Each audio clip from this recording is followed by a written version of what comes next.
बिस्मिल्लाहिर्रहमानिर्रहीम अस्सलातु वस्सलामु अलैका या ख़ातमुन नबीय्यीन। अस्सलामु अलैकुम स्टूडेंट्स, हमारा 13 चैप्टर कंटिन्यूइंग है। Sentence types. Sentence are classified as, चार टाइप्स हैं। हमने लास्ट लेक्चर में मॉडिफायर्स की चार टाइप पढ़ी थी, इसी लेक्चर का पिछला पार्ट। तो अब हम सेंटेंस की चार टाइप डिस्कस करेंगे, सिंपल, कंपाउंड, कम्प्लेक्स और कंपाउंड कम्प्लेक्स। सिंपल सेंटेंस की क्या निशानी है? वन इंडिपेंडेंट क्लास ओनली, सिर्फ एक क्लास होती है और वो इंडिपेंडेंट होती है। मैंने आपको लास्ट लेक्चर में बताया कि इंडिपेंडेंट क्लास कौन सी होती है? जो अपना मीनिंग खुद एक्सप्लेन करे, जो किसी और पर इन्हिसार ना करे अपना मीनिंग को एक्सप्लेन करने में, उसको हम कहते हैं independent clause. For example, without music, music के बगैर। Life would be a mistake, ज़िंदगी एक गलती होगी। अब ये इसको छोड़ें आप। Bob went to the store, Bob store पर गया। ओनली एक क्लास है जो कि इंडिपेंडेंट क्लास है और एक सेंटेंस है इसमें जो कि खुद ही अपना मीनिंग पूरा कि बॉब स्टोर पर गया, बात ख़त्म। एक क्लास इंडिपेंडेंट क्लास, ये सिंपल सेंटेंस है। Bob and Sue went to the store, Bob and Sue दोनों स्टोर पर गए, ठीक है, बात ख़त्म। Again simple sentence with one independent clause. Bob and Sue went to the store on the corner near the center of the town to buy groceries and to get some drinks for the party. Sentence simple है, class भी एक है, लेकिन थोड़ा सा लंबा है कि बॉब और सू दोनों का जो कॉर्नर के करीब जो स्टोर है टाउन के सेंटर में, उधर गए क्या करने? ग्रासरी खरीदने और कुछ ड्रिंक्स पीने के लिए, पार्टी के लिए कुछ ड्रिंक्स लेने, ठीक है। अब ये बात थोड़ी सी लंबी है लेकिन बात एक ही है सिर्फ, और वो खुद इंडिपेंडेंट है, किसी और चीज़ पे, किसी और सेंटेंस पे, क्लास पे डिपेंड नहीं कर रही। ये वाली बात हमें अंडरस्टैंड करने के लिए, ठीक है। एक ही सेंटेंस है, एक ही बात है, एक ही क्लास है, तो अगेन ये भी सिंपल सेंटेंस होगा। नेक्स्ट है, this last sentence is quite long.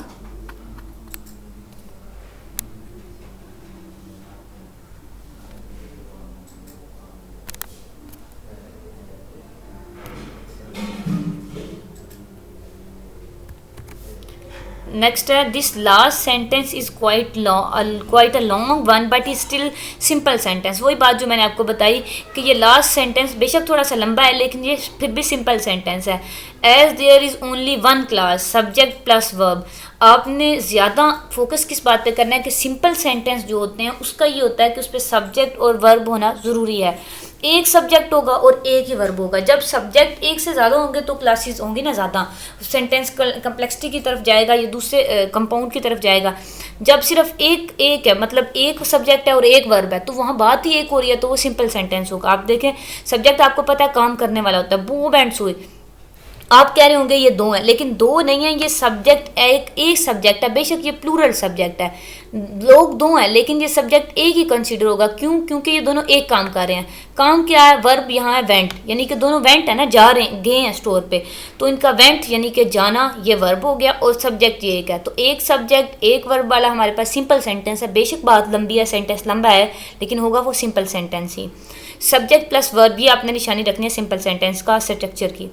Compound sentence, two or more independent clause, ये इसकी ये निशानी वन इंडिपेंडेंट क्लास होगा। इसमें दो या दो से ज़्यादा इंडिपेंडेंट क्लासेस होंगी, joined bye coordinating conjunction. Coordinating conjunction कौन कौन से? एंड, बट, और, सो, येट एंड फॉर।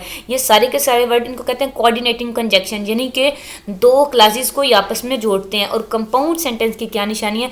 उसमें दो या दो से ज़्यादा क्लासेस होंगी, लेकिन होंगी कौन सी? इंडिपेंडेंट क्लास होंगी। मैं आपको एग्जाम्पल से आगे समझाती हूँ। For example, one arrow is easily broken, एक तीर आसानी से तोड़ा जा सकता है, बात ख़त्म। कि वो कह रहा है कि one arrow is easily broken, एक तीर आसानी से तोड़ा जा सकता है, बात ख़त्म हो गई ना। कि वन एरो यहाँ पे सब्जेक्ट है, ब्रोकन यहाँ पे वर्ब है, सब्जेक्ट भी है, वर्ब भी है, हमें बात भी समझ आ रही है, इंडिपेंडेंट क्लास है, तो ये क्या होगा? Simple sentence. अब इन दोनों को अगर जोड़ें, but you can not break a bundle of 10, लेकिन तुम 10 तीरों का एक बंडल नहीं तोड़ सकते। अब अगर हम सिर्फ इसको पढ़ें, you can not break a bundle of 10, तुम 10 तीरों का एक बंडल नहीं तोड़ सकते, ठीक है। ये भी बात समझ आती है। इंडिपेंडेंट क्लास वो होती है जो खुद से समझ आए। अब इसको अलग करके पढ़ें, ये भी समझ आती है, इसको अलग करके पढ़ें, ये भी समझ आती है। तो ये दो इंडिपेंडेंट क्लास को हमने कोऑर्डिनेटिंग कंजंक्शन जो कि बट है इससे जोड़ा हुआ है, तो ये क्या बन गया? Compound sentence. जब दो या दो से ज़्यादा इंडिपेंडेंट क्लासेस को आप कोऑर्डिनेटिंग कंजंक्शन से जोड़ते हैं तो उस सेंटेंस को हम क्या कहते हैं? Compound sentence. अब ये एक सेंटेंस बना हुआ है लेकिन क्लासेस दो हैं और साथ में कोऑर्डिनेटिंग कंजंक्शन से जुड़ी हुई हैं।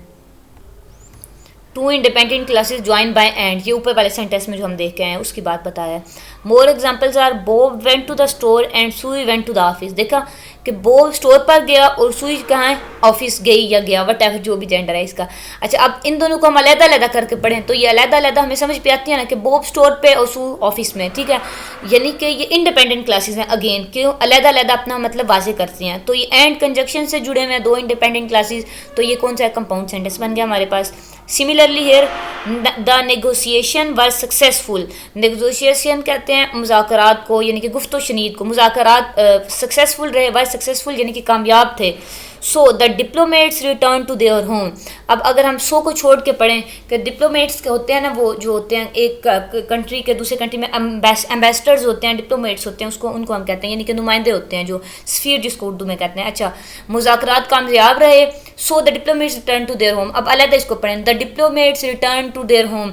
डिप्लोमेट्स अपने अपने घरों को वापस चले गए। तो ये अगेन क्या है, an independent clause. Here too it is also an independent clause and these both independent clauses are joined by a coordinate conjunction making a compound sentence. Okay, we can go to the party, हम party में गए, हम party में जा सकते हैं, बात खत्म। we can go to the dance, हम डांस के लिए जा सकते हैं। अगेन दोनों इंडिपेंडेंट क्लासेस हैं, joint with the coordinate conjunction making a compound sentence. The negotiations ended successfully therefore the fighting stopped। ठीक है, यहाँ भी वही बात। नेक्स्ट है complex sentence. When independent class with one or more subordinated classes joined by a subordinator। ये बात आपने याद रखनी है। कॉम्प्लेक्स की क्या निशानी है कि एक इंडिपेंडेंट क्लास होगी और मोर सबऑर्डिनेट क्लासेस होंगी। सबऑर्डिनेट क्लास का मतलब कौन सा होता है, डिपेंडेंट क्लास, यानी कि जो खुद से अपना मतलब वाजे ना कर सके, जिसको मैंने आपको डिपेंडेंट क्लास भी बताया, उसको सबऑर्डिनेट क्लास भी कहते हैं। ठीक है, इंडिपेंडेंट क्लास को हम मेन क्लास या प्रिंसिपल क्लास भी कहते हैं। ज्वाइन बाय अ सब ऑर्डिनेटर, सब ऑर्डिनेटर से ज्वाइन होगी। देखते हैं हम सब ऑर्डिनेटर कौन सा। ऊपर हमने कोऑर्डिनेट कंजक्शन से पढ़ा, दो इंडिपेंडेंट क्लासेस ज्वाइन थी, कंपाउंड सेंटेंस बनाती थी। और यहाँ कम्प्लेक्स सेंटेंस, एक इंडिपेंडेंट क्लास होगी, बाकी और दूसरी या दो से ज़्यादा कौन सी डिपेंडेंट क्लासेस होंगी, जिनको सब ऑर्डिनेट क्लास भी कहा गया है। और वो ज्वाइन किससे होंगी आपस में, सब ऑर्डिनेटर से। If you scatter thorns don't go bear foot. अगर आप कांटे फैलाओ तो नंगे पाँव मत जाओ। अभी इफ़ जो है ना हमारे पास, ये है सब ऑर्डिनेटर। अगर आप कांटे फैलाओ, अगर आप इसको करें, अगर आप कांटे फैलाओ तो क्या हो, यानी कि यू स्कैटर थ्रोन्स, आप कांटे फैलाते हो, ये बात तो समझ आती है। इफ़ यू स्कैटर थॉर्न्स, अगर आप कांटे फैलाते हो तो क्या मतलब, अब बात पूरी नहीं ना हो रही, पूरा सेंटेंस का मतलब वाजे नहीं हो रहा। मतलब ये कौन सी क्लास है, डिपेंडेंट क्लास है, सब ऑर्डिनेट क्लास है, जो अपना मतलब खुद वाजे नहीं कर रही। डोंट गो बेयर फुट, नंगे पाँव मत जाओ। अब ये डोंट गो बेयर फुट, ये अकेला अपना मीनिंग वाजे कर रही है। इसमें मैं आपको पता चल रहा है कि मैं आपको सिंपली कह रही हूँ कि नंगे पाँव मत जाओ। ठीक है, ये डिपेंडेंट क्लास है बेटा, जो अपना मीनिंग खुद वाजे कर रही है। और ये सब ऑर्डिनेट क्लास है या डिपेंडेंट क्लास है। अब एक डिपेंडेंट क्लास और एक इंडिपेंडेंट क्लास को मिला के हमने बनाया कम्प्लेक्स सेंटेंस। और ये जो इफ़ है यहाँ पे, ये सबऑर्डिनेटर है, इफ़ और ये कॉमा। ठीक है, जब इफ़ शुरू में लग जाएगा तो दरमियान में कॉमा ज़रूर लगेगा, और अगर इफ़ शुरू में ना लगे तो फिर दरमियान में लग जाता है, इफ़ या देन लगता है दरमियान में। ठीक है, आगे देखते हैं इसकी और examples. One subordinate clause is beginning with a subordinator if, वही बात जो मैंने आपको बताई, एक्सप्लेन कर रहा है अच्छे तरीके से उसको। वो कहता है एक सबऑर्डिनेट क्लास जो है वो इफ़ से शुरू होगी, and join with one independent class, और किससे, इंडिपेंडेंट क्लास से ज्वाइन हो जाएगी। ये मैंने आपको बताया कि ये सबऑर्डिनेट क्लास है, डिपेंडेंट क्लास है, और इफ से शुरू होके ये ज्वाइन हो गई है इससे, इंडिपेंडेंट क्लास है। तो ये पूरा का पूरा कम्प्लेक्स सेंटेंस बन गया है। Because the problem proved difficult they decided to form a committee. अच्छा, अब इसको देखें, बिकॉज यहाँ सबऑर्डिनेटर है, आपको पता चल गया। अब इसकी उर्दू सुने, because the problem proved difficulty, क्योंकि मुश्किल जो प्रॉब्लम है, प्रूव डिफ़िकल्ट, वो मुश्किल साबित हुई। क्योंकि प्रॉब्लम मुश्किल साबित हुई तो क्या हुआ आगे, मतलब क्योंकि मुश्किल साबित हुई तो आगे मतलब अभी है ना बात, पूरी इस बात नहीं ना कंप्लीट हुई, बात आधी है। तो ये कौन सी क्लास है, डिपेंडेंट क्लास या सबऑर्डिनेट क्लास, जिसमें बात पूरी समझ नहीं आ रही। तो ये हमारी इंडिपेंडेंट क्लास है। They decided to form a committee, उन्होंने एक कमेटी फॉर्म करने का, कमेटी बनाने का फैसला किया। अब उन्होंने कमेटी बनाने का फैसला किया, बात ख़त्म हो गई, आपको पूरी समझ आती है बात। तो ये कौन सा है, इंडिपेंडेंट क्लास है। ठीक है, ये इंडिपेंडेंट क्लास है, और जो डिपेंडेंट क्लास है सबऑर्डिनेट से स्टार्ट होके ये इसके साथ जुड़ी हुई है, और पूरा का पूरा कंपाउंड सेंटेंस बन रहा है। The proposal that we wrote was accepted, the proposal that we wrote was accepted, means वो प्रपोजल जो हमने लिखा था एक्सेप्ट हो चुका है। अच्छा, ये कम्प्लेक्स सेंटेंस में यहाँ कन्फ्यूजन है कि आप देख रहे होंगे यहाँ आपको क्लासेस बेशक दो हैं लेकिन आपको समझ नज़र नहीं आ रही कि the proposal we wrote was accepted, जो प्रपोजल हमने लिखा था वो एक्सेप्ट हो चुका है। तो इसको बेटा आपने ऐसे समझे, इसमें दो बातें हैं, एक प्रपोजल लिखने की और एक प्रपोजल के एक्सेप्ट होने की, कि वो proposal the proposal that we wrote, वो प्रपोजल जो हमने लिखा था वाज एक्सेप्टेड, वो एक्सेप्ट हो चुका है। तो अब ये दैट को हम सबऑर्डिनेटर कहेंगे, लेकिन इसमें बेशक आप डिपेंडेंट और इंडिपेंडेंट क्लास अलग-अलग नहीं कर सकते, लेकिन ये कम्प्लेक्स सेंटेंस है। कम्प्लेक्स सेंटेंस क्यों है? क्योंकि इसमें दो बातें हो रही हैं। ये बात आपने याद रखनी है कि यहाँ दो चीज़ों के बारे में डिस्कस, एक प्रपोजल के लिखने के बारे में और दूसरा उसके एक्सेप्टेंस के बारे में। तो ये दो बातें डिस्कस हो रही हैं, तो सिंपल तो होगा भी नहीं, कंपाउंड भी नहीं, कम्प्लेक्स भी, कंपाउंड भी सॉरी नहीं होगा। तो ये कम्प्लेक्स सेंटेंस है जिसमें दो बातें डिस्कस हो रही हैं। The issue which we thought we had solve, वो मसला जो हमने सोचा था कि हम उसको हल निकाल सकते हैं, केम बैक टू हांट अस, दोबारा वो हमें परेशान करने, तंग करने आ गया है। अच्छा, which we thought had solve, वो मसला जो हमने सोचा था हम उसका हल निकाल सकते हैं, दोबारा हमें परेशान करने आ गया है। अब आपको नज़र आ रहा है कि पहले मसले की बात हुई, फिर हमने सोचा था हम उसका हल निकाल सकते हैं, वो दोबारा आ गया है हमें परेशान करने। तो दो तीन बातें इसमें भी हो रही हैं। तो अगेन ये कम्प्लेक्स सेंटेंस है। आप क्लासेस देखें सबऑर्डिनेट और दूसरी आपको मैंने बताया कि इंडिपेंडेंट क्लास, डिपेंडेंट या इंडिपेंडेंट या सबऑर्डिनेट वट एवर, ये दो क्लासेस आप देखें, सिंपल की निशानी वर्ब बताया उसमें कि सिंपल बात हो रही होगी, सब्जेक्ट और वर्ब यूज़ होगा। और कंपाउंड की हमने निशानी पढ़ी कि दो क्लासेस होंगी और दोनों इंडिपेंडेंट क्लासेस होंगी, वो भी ठीक है। और अब जिस सेंटेंस में आपको क्लासेस भी नहीं निकल रही आपसे वाज़े तौर पर, और दो या तीन बातें आप देख रहे हैं कि उसमें हो रही हैं, तो वो सेंटेंस कौन सा होगा? वो कम्प्लेक्स सेंटेंस है, ठीक है, जिसमें दो या तीन चीज़ें या इससे भी ज़्यादा चीज़ें डिस्कस हो रही हों, तो ये कम्प्लेक्स सेंटेंस है। अब important subordinators to make complex sentence, अब ये सबऑर्डिनेटर्स आपने याद कर लेने हैं जो क्या करते हैं, कम्प्लेक्स सेंटेंस बनाते हैं। When, while, since, before, after, until, once, ये टाइम को रिलेट करते हैं। ये सारे सबऑर्डिनेटर ये कम्प्लेक्स सेंटेंस में यूज़ होते हैं। और प्लेस के लिए वेयर, वेयर एवर, कॉज होता है वजह, वजह के लिए because, since, as, now, that, in as much as, ठीक है, ये कॉज के लिए, किसी चीज़ की वजह, सबब बनने के लिए कम्प्लेक्स सेंटेंस में सबऑर्डिनेटर्स यूज़ होते हैं। कंडीशन, हालत को बताने के लिए, if, unless, on condition that, ये तीन कंडीशन के सबऑर्डिनेटर्स हैं। ये आपने एज इट इज़ सारे के सारे सबऑर्डिनेटर्स याद करने हैं, क्योंकि इससे आपको कम्प्लेक्स सेंटेंस को आइडेंटिफाई करने में आसानी रहेगी। कॉन्ट्रास्ट या कंसेशन के जो सबऑर्डिनेटर्स हैं, although, even though, despite, in spite of, similarly, adversative, while, where, whereas. और अदर यानी कि दूसरे सबऑर्डिनेटर्स कौन से? That, which, who, whoever, whom, but, why, how। अब इनकी कोई भी समझाने वाली इसमें बात नहीं है, ना कोई निशानी जो मैं आपको बता दूं कि आप इस तरह से इसको आपने एज इट इज़ याद करना है कि आपने ये याद रखना है ये सारे सबऑर्डिनेटर्स हैं, ये जब यूज़ होंगे सेंटेंस में और दो या तीन बातें हो रही होंगी तो वो सेंटेंस कौन सा होगा? Complex sentence. At least two independent clauses and at least one subordinated clause, दो इंडिपेंडेंट क्लासेस और एक सबऑर्डिनेट क्लास कह रहा है कम्प्लेक्स सेंटेंस में। Tell me what you eat, मुझे बताओ तुमने क्या खाना है। And I will tell you, और मैं तुम्हें बताऊंगा व्हाट यू आर, कि तुम हो क्या। तुम मुझे बताओ कि तुमने खाया क्या है, और फिर मैं तुम्हें बताऊंगा कि तुम क्या हो। अब ये देखें, व्हाट एंड व्हाट ये तीनों सबऑर्डिनेटर्स हैं और बातें भी यहाँ दो तीन हो रही हैं, तो इससे आपको पता चल जाना चाहिए कंपाउंड सेंटेंस है। The proposal that we wrote was accepted and we started the project, sorry compound नहीं, ये कंपाउंड कम्प्लेक्स सेंटेंस है, सॉरी बेटा, ये 4 टाइप सेंटेंस के स्टार्ट हो गए। पहले हमने सिंपल पढ़े, फिर हमने कंपाउंड पढ़े, फिर हमने कम्प्लेक्स पढ़े, और अब ये कंपाउंड कम्प्लेक्स है, यानी कि कंपाउंड और कम्प्लेक्स को मिला के। अच्छा, अब सिर्फ आप कंपाउंड को याद करें। इसमें क्या होता था? दो क्लासेस होती थी, कौन कौन सी भला? दोनों इंडिपेंडेंट क्लासेस होती थी, ठीक है। और कम्प्लेक्स में क्या होता था कि क्लासेस एक से ज़्यादा होती थी, 2 या 3 होती थी, लेकिन एक इंडिपेंडेंट होती थी, बाकी डिपेंडेंट क्लासेस होती थी। अब कंपाउंड कम्प्लेक्स में दोनों चीज़ें, दोनों सेंटेंस की जो है ना खूबियाँ, दोनों मिलके तो कंपाउंड कम्प्लेक्स सेंटेंस बनेगा। कैसे भला? 2 independent classes and at least 1 subordinating class, कि आपको पता है कंपाउंड सेंटेंस में 2 इंडिपेंडेंट क्लासेस होती थी, तो यहाँ कंपाउंड क्लास में भी वो कह रहा है कि 2 इंडिपेंडेंट क्लास कम से कम होंगी, और क्या होगा? एक कम से कम 2 इंडिपेंडेंट क्लासेस और एक डिपेंडेंट क्लास होगी कंपाउंड कम्प्लेक्स में। बेटा फिर से सुने, कंपाउंड की निशानी है कि इसमें 2 इंडिपेंडेंट क्लासेस होंगी, और कम्प्लेक्स की निशानी है इसमें एक इंडिपेंडेंट और एक डिपेंडेंट क्लास।